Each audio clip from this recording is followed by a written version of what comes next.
సుప్రసిద్ధ తెలుగు కవి రచయిత పాపినేని శివశంకర్ ను కేంద్ర సాహిత్య అకాడమీ అవార్డు వరించింది. కవితా విభాగంలో రజనీగంధ అనే కవితగాను కేంద్ర సాహిత్య అకాడమీ శివశంకర్ కు అవార్డును ప్రకటించింది. ఫిబ్రవరి 22న శివశంకర్ కు ఈ అవార్డును ప్రదానం చేస్తారు. గుంటూరు జిల్లా తుండూరు మండలం నెక్కల్లు గ్రామంలో జన్మించిన శివశంకర్ తెలుగులో అనేక కవితా సంకలనాలు చేసి అగ్ర కవులలో ఒకరుగా నిలిచారు. స్తబ్దత, చలనం, ఒక సారాంశం కోసం, ఆకుపచ్చని లోకంలో, ఒక ఖడ్గం, ఒక పుష్పం, రజనీగంధ వంటివి ఆయన రాసిన సంకలనాల్లో ప్రముఖమైనవి. దేశవ్యాప్తంగా వివిధ భాషల్లో ఉత్తమ సాహిత్య సృజన కనబరిచిన సాహితీవేత్తలకు 1955 నుంచి ఈ పురస్కారాలను అందజేస్తోంది కేంద్ర సాహిత్య అకాడమీ.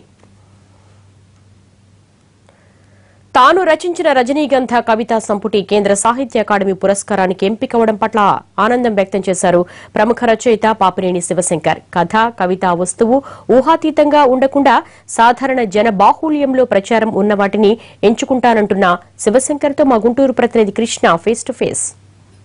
2016 సంవత్సరానికి కేంద్ర అకాడమీ సాహితీ పురస్కారం గుంటూరు జిల్లాకు చెందినటువంటి శివశంకర్ సుప్రసిద్ధ కవి ఆయనకి ఇవ్వడం జరిగింది. ప్రస్తుతం వారి ఇంట్లోనే ఉన్నాం. ఆయన రచనలు ఏ విధంగా ఉంటాయి, ప్రస్తుతం ఆయనకి వచ్చినటువంటి జాతీయ పురస్కారానికి ఆయన ఏ విధంగా స్పందిస్తున్నారని తెలుసుకునే ప్రయత్నం చేద్దాం. సార్ చెప్పండి, మొదటిగా మీకు ఎన్టీవీ తరఫున శుభాకాంక్షలు చెప్తున్నాం. అదేవిధంగా ఈ జాతీయ స్థాయి పురస్కారం అందుకున్నారు, ఎలా అనిపిస్తుంది మీకు?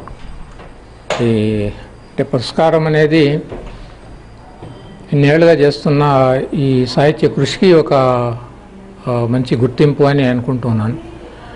అవార్డులు చాలా లభించినా ఇది జాతీయ స్థాయిలో వచ్చిన తెలుగు భాషకి 2 రాష్ట్రాలకి కూడా లభించిన అవార్డు కాబట్టి దీనికి ఒక ప్రత్యేకత ఉంటుంది. సాధారణంగా ఏంటంటే మీకు గ్రామీణ నేపథ్యం ఉన్న మీరు అసలు ఈ సాహిత్యం వైపు ఎలా అడుగులు వేశారు? ఏంటి మీకు ఏమన్నా సాహిత్యానికి సంబంధించి కవుల నేపథ్యం ఏమైనా ఉందా? అది ఎటువంటి నేపథ్యం లేదు, వ్యవసాయ నేపథ్యం. మా తండ్రి రైతు కుటుంబంలో పుట్టాం. అయితే రైతు కుటుంబంలో పుట్టడం నాకు చాలా అదృష్టమని అనుకుంటాను. అది గ్రామీణ ప్రాంతాలు అంటే నిజానికి చాలా వెనుకబడ్డ ప్రాంతం ఒకప్పుడు. అది గుంటూరు జిల్లా నెక్కల్లు. అయితే వెనుకబడ్డ ప్రాంతం అయినా సరే గ్రామాల్లో పుట్టినందుకు గ్రామీణ వాతావరణంలో మానవ సంబంధాలన్నీ కూడా చాలా పటిష్టంగా ఉండే కాలం అది. తర్వాత మాకు చదువు చెప్పినటువంటి గురువులు నన్నపనేని అంకనీయుడు, తర్వాత పై స్థాయిలో BA MA స్థాయిలో నాగళ్ళ గురుప్రసాదరావు, తెనుగులంక తుమ్మల సీతారామమూర్తి, ఇట్లాంటి గురువుల్ని ఎప్పటికీ కూడా తలుచుకుంటూ ఉంటాను. మా హెడ్ మాస్టర్ కూడా ఒక రోజున wear the mind is without fear అని రవీంద్రనాథ్ ఠాగూర్ రాసినటువంటి గీతాంజలి పోయంని అద్భుతంగా ఆయన పాఠం చెప్పాడు. అది కూడా ఒక గొప్ప ఇన్స్పిరేషన్. అక్కడ నుంచి ఠాగూర్ రచనలు బాగా చదవటం, ఇంకా అట్లా ఇతర భాషలకు సంబంధించినవి, ప్రపంచ సాహిత్యంలో ఉన్నటువంటి గొప్ప రచనలు ఇవన్నీ చదువుతున్న క్రమంలో కవిగా రచయితగా రూపొందాను. సాధారణంగా కవిత్వం పాండిత్యం మొత్తంగా చూసుకుంటే ఏంటంటే మానవ మాతృలకు అర్థం కాని స్థితిలో ఉంటాయి. అంటే సుదీర్ఘమైన దీర్ఘాలు చాలా చాలా లోతుగా ఉంటాయి. కానీ మీ రచనలు చూస్తే, మీ సాహిత్యం చూస్తే చాలా సామాన్యుడు కూడా చదువుకోవడానికి వీలుగా ఉంటుంది. అంటే ఏంటి మీరు కావాలనే అంటే మామూలు మనుషులకి అర్థమయ్యేలాగా రాస్తుంటారా, లేకపోతే ఎక్కువ మంది విద్యార్థులకు కూడా అర్థం కావాలి, అట్లానే సాహిత్య రంగంతో సంబంధం లేనటువంటి వాళ్ళకు కూడా సాహిత్యం పట్ల ప్రేమ ఉంటుంది, అలాంటి వాళ్ళకు కూడా అర్థం కావాలి.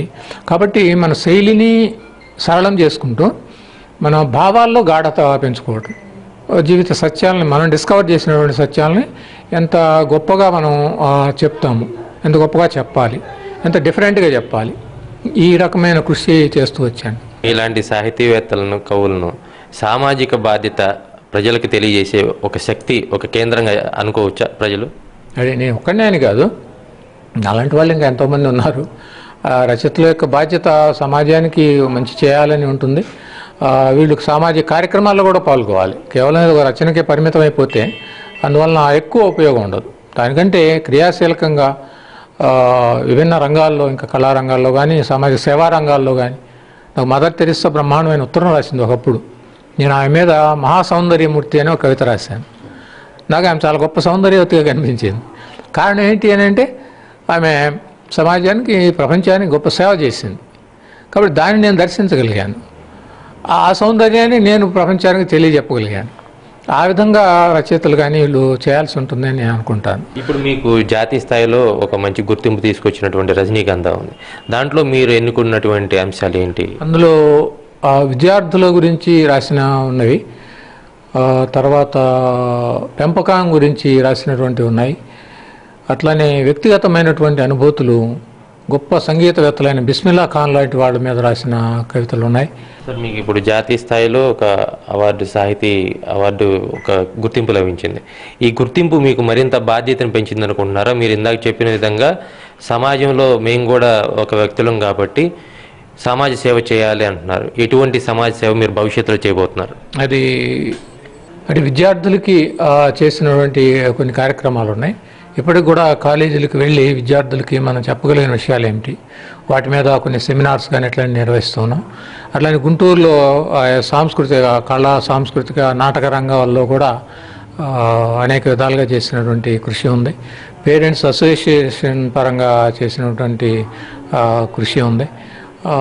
ఇట్లా ఇంకా ముందు కూడా ముఖ్యంగా రాజధాని నిర్మాణంలో మా ప్రాంతం కూడా రాజధానిలో ప్రాంతంలో ఉంది కాబట్టి మా ఊరు నెక్కళ్ళు.